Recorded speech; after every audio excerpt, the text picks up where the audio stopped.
Okay, two things to note. This is an inverse Torx kind of socket. It says Torx E14 on that. That's the right size.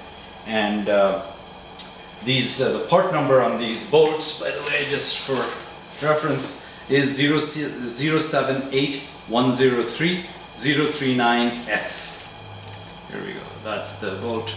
It's an 87mm bolt, I think. I forget. At any rate, and the tightening sequence, consulting Bentley, is, it says bearing 1 is at the tooth belt end and bearing 4 is at the flywheel end. Sure enough, it says 4 here, 3, 2, 1.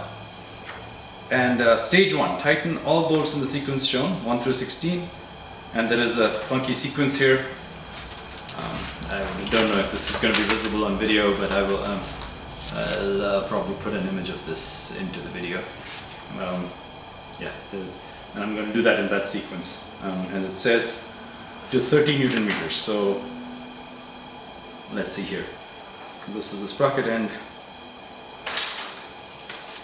So 1 is the inner bolt here. This is number 1.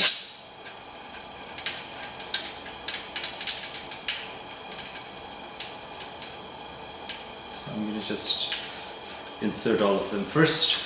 This is not going to be very exciting, so I'm going to turn the video off.